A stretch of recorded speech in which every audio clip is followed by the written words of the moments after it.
কি ব্যায়াম কৰিবৰ কাৰণে যেনে ধৰণে আমাৰ এটা প্ৰস্তুতি লাগে তেনেধৰণৰ প্ৰস্তুতিৰ দৰকাৰ নাই আমাৰ ৰাজযোগ মেডিটেশ্যনটো সেইটো কৰ্মযোগ বুলি কোৱা হয় কৰ্মযোগ মানে আমি যিকোনো কৰ্ম কৰি থাকোঁতো সেই যোগটো কৰিব পাৰোঁ আহোঁতে বহুতে উঠোঁতে বহুতে যিকোনো কৰ্ম কৰি থাকোঁতে যিটো যোগ কৰিব পাৰোঁ কাৰণ সেই যোগটো ক'ত চলি থাকিব আমাৰ মনত চলি থাকিব মন আৰু বুদ্ধিৰে কৰা যোগ নিশ্চয় সকলোৱে স্পিৰিচুৱেলিটি শব্দটো শুনিছা ন মই তুমি বুলি কৈছে বেয়াটো হোৱা নাই ন কথাটো মই বয়োজ্যেষ্ঠ বুলি ভাবি তুমি বুলি কৈছোঁ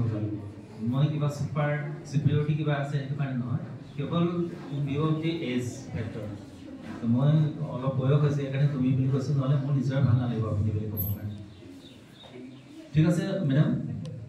আচ্ছা আপোনালোকৰ পাৰ্মিশ্যন লৈ ল'লোঁ আৰু আপোনালোকৰ সম্বোধন কৰাও নাই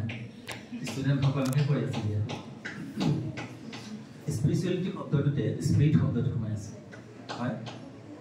স্পিৰিট শব্দটোৰ অৰ্থ হ'ল soul inner being self true self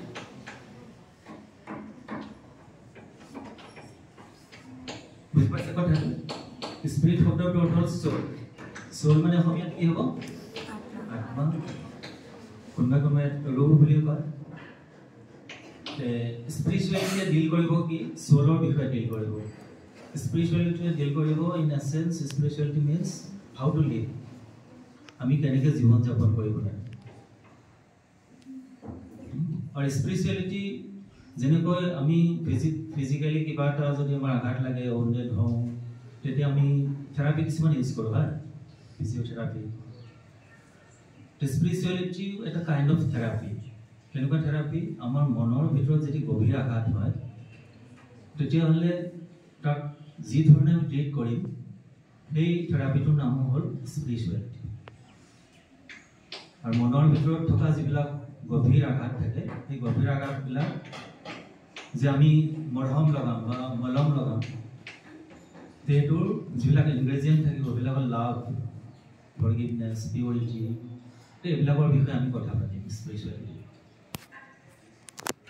আৰু স্পিৰিচুৱেলিটি কিহৰ কাৰণে দৰকাৰ হয় আজি আমি